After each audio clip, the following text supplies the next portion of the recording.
Hi everyone, welcome to another conversation in this series, How to Get What You Want. In this specific part of the series, we're talking about getting what you want with regards to your career and your material aspirations, and in doing that, how to make the world a better place, or making the world a better place by materializing the things that you want through the career or job that you want to manifest in the world. So in this specific conversation, the focus is time. And I think what that is saying to us, or what I feel it's saying, is time is something that is a part of our experience. And we can have the argument that, or the theory that, time doesn't technically exist. You're having a moment right here, right now, and it's constantly happening. And so as you're transforming into different energy bodies, time is kind of irrelevant. You can have that kind of theory. But as we know it today, as it's been proven, or as we understand it and we've agreed upon as a collective, that time does exist. And so you can see that also within the changes that happen in our own bodies, in animals, in plants, in the planet itself. Things mature, things change, they transform to different stages. So time is a physical manifestation of the experience that you're having today. So within that respect, it's important to keep an open mind with regards to time. Don't allow it to pressure you into taking actions that you may not be ready to take. And don't think that you have all the time in the world, because this experience that you're having right now is going to transform into another one. And as far as I know, I don't know what that's going to be. And I don't know if you know what that's going to be for you. And some people have insight into those things, but I have not met anyone yet who can tell me those things. But as of now, you don't know what your next experience is going to be. So what are you going to do with the time that you have now? And how are you going to utilize it in such a way that is helpful to you, in such a way that you produce things that are of value to you, that bring you joy in this life? So when your time does come to an end in this physical experience, you don't have regrets. You can leave it and say, you know what, I did what I wanted to do. I experienced what I wanted to experience, and my heart is not heavy, and my heart is open, and I am feeling unconditional love and ready to move to the next phase of my experience, of my journey. And so it's important to have those kinds of mindsets, because it allows you to stay in faith. It allows you to understand that, I believe Mahatma Gandhi said this, that faith must be supported by reason, and when faith is blind, it dies. So it's important not to get into a space where you're only basing your time on things, on blind faith. You know what I'm saying? Like, I'm not saying that blind faith is wrong. I'm not saying that blind faith, there's a problem with having blind faith. I feel what I'm saying is, if you are in a sort of way where you feel constricted, you don't feel like you are able to make a move, you are able to direct or change your situation, what blind faith can do is give you that spark, a sense of, my foundation isn't crumbling around me, things are not crumbling around me, but I have faith. Even though I can't see everything right now, I do have faith that things are going to change. And if you can use that blind faith for a moment to spark that faith of reason, and the reason comes in is, hey, I have changed in the past, right? There are things that I've wanted to change in my past that I've been able to do. I've transformed. I was a child, I was a teenager, and now I'm an adult, or wherever the space that you're at. I was single, now I'm a parent. I was an employee, now I'm an employer. I was an entry level, now I am a manager. So there is references that you can use of reason that allows you to understand that there is a reason for you to have faith. There is a reason for you to understand that things are changing, that even though you may not see the physical manifestations of it, that there is that spark of energy, and it starts with you. And what does that do? It helps you, again, to stay in faith. It helps you to understand that you're constantly transforming and things are constantly changing, and time, yes, is there, but you are not going to allow that to trap you, to suppress your growth, your ability to flourish, your ability to, again, the word transform keeps coming up.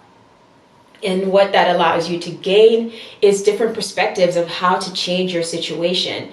Maybe you've been looking at the looking glass, through the looking glass, a certain way, and it's time to change that perspective. It's just time to be the hanged man. If you follow tarot or anything like that, it's changing your perspective, being in a space where you're locked, and for you to be unlocked, it's necessary for you to change your perspective. It's necessary for you to look at things differently. And I think a lot of times we do this, and I know I've done it. I know people in my family who've done it, who only see the world in one way. And, you know, it's always a dualistic nature, us against them. And it's never like, how do we combine our different perspectives and really work to align something that is of value for everyone in some way or another. That doesn't mean that everybody's going to be happy. That doesn't mean that everybody is going to be satisfied, because that satisfaction and happiness comes from within. And people, if they are unhappy or have unresolved issues on a subconscious level, they will always find a reason to be closed off. They will always find a reason to be limited, and they will always find a reason not to like transformation, and they will always critique transformation in a negative way. Transformation, change is always happening. You have to be the one who asks, do I want to go in that direction? What is that direction? Is it someplace that I want to go? And what that does is it gives you the opportunity to be aware, or to understand that your decisions are affecting other people. Your decisions are connected to others, so you don't become self-absorbed and think that everything is just about you. No, it is about you in the sense that you have to be the one to heal yourself. You have to be the one to find your source, your unique gifts, your unique talent, your unique genius. But at the same time, you live in a collective environment, and so your actions are going to have influence on that environment. Vice versa, that environment is going to have influence on your actions. And you want it to be a copacetic relationship.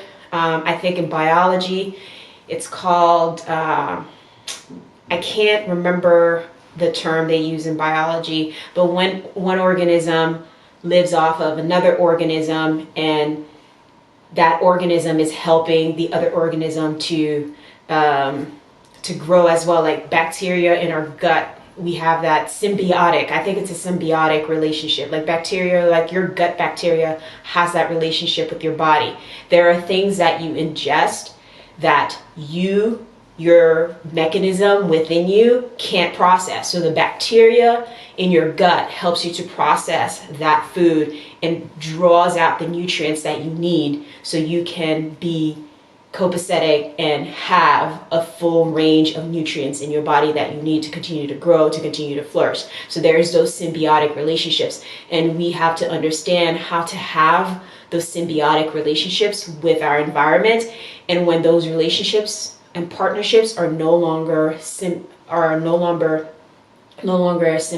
or in symbiosis, how to break away from those patterns, how to break away from that time. Because when you look at an hourglass, right, it kind of gives you a figure 8. And I think there's a quote saying that within that figure 8 is the center. When everything comes, that place, and that's deja vu. That's the moment where we recognize we're repeating patterns, and how do we break that? And I think a lot of us, when it comes to our career, when it comes to the things we want to materialize in the world, it's time to break those patterns by being our authentic selves and starting to create things that are helpful not only for us but for others. And it's important to be authentic. It's important to be real. It's important to share your gifts. It's important to talk honestly about how you feel, about what it is that you want. And it can't be like a sugar-coated situation where you're being told what you want to hear and vice versa, where you're telling people what they want to hear. And it's got to be like, and I believe that unless you are in an authentic space, it's hard to communicate authenticity to others. So if I had to bring this situation or this conversation in one sentence or phrase, I would say that time is a part of our experience right now. We should not let it pressure us into acts, but we should always be aware that it has an expiration date. And so it is important to stay in faith, but faith should be supported by reason, and it should not always be blind faith. When it becomes too big for you to manage, it dies and it becomes something else. And it can, get you into a space where you get trapped. Instead of improving your ability to flourish, your ability to grow, your ability to spread your wings, you start to bind your own self and you damage your own perspective. But when you see that time is limited, faith has to have some kind of reason behind it. Then you open up your wings, you grow, you flourish, your perspective broadens, and you're able to see change, positive, negative, balanced, imbalanced, and you get out of that space of thinking that everything is about you, and you start to open up and see that we're all having an experience, we're all having that unique experience, but at the same time, we're collectively sharing an environment, and we have to share the resources that we have. We have to share things in a place that allows others to bring their gifts out, to show themselves, to contribute to the whole. And when people aren't able to do that, we're open to helping them. All right, I hope this energy was helpful to you. I hope I conveyed something that was concise, that was clear, and gave you an opportunity to kind of think about your career and your material aspirations, how you may be feeling pressured, or what you believe about time and your faith, and restricting yourself from really blossoming. And if you have been restricting yourself, how do you change your perspective to make it not only about yourself, but make it about the transformational relationship with regards to the symbiotic relationship that we have with each other, with our environment, and how we can allow that to grow so we don't become succubi, or we don't become a virus within the human collective or to the planet. All right, I hope this energy was helpful to you. I will talk to you again. Take care.